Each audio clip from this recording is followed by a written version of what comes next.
Verse 1, he says, we have peace with God. Now, many of our blessings that are promised to us are still in our future. The hope of heaven, the recognition that we're going to be given a new body. But the peace that God is speaking about here is something that is ours in the present moment.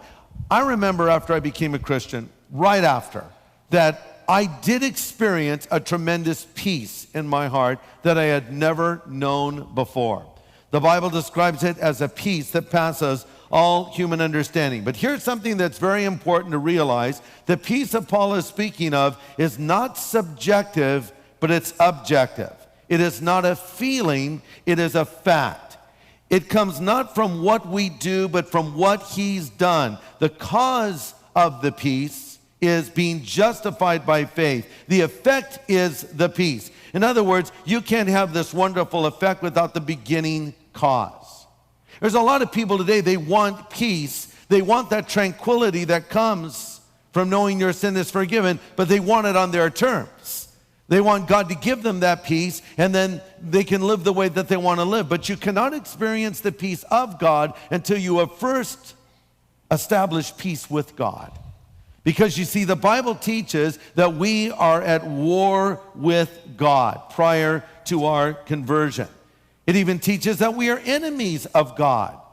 And we are actively opposing God. Now, you may not have thought of yourself that way before you were a believer, but in reality, that's exactly what you were.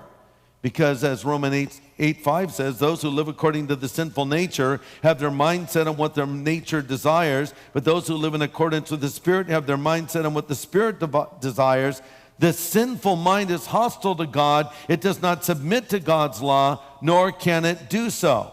So before you were a child of God, you were in effect a child of Satan. You were at war with God. You were opposed to God. But one day you realized it was time to meet God's terms of unconditional surrender.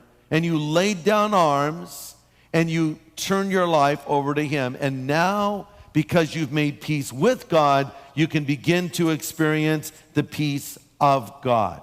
As Colossians 1:20 says, we have peace through the blood of the cross, or through the blood, rather, of Christ that was shed for us on the cross. So here now we have this peace. Now here's what we need to recognize.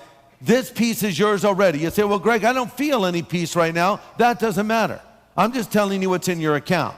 If you don't want to make a withdrawal and you'd rather go through withdrawals, that's your choice. If you want to be in turmoil, if you want to live in anxiety, if you want to feel that God's mad at you all the time, I guess you can do that, but I want you to know that's not what the Bible teaches. I want you to know that He has put this peace in your account and you can draw on it anytime you want. In fact, this translation of the phrase, let us have, would be better translated, enjoy it to the fullest.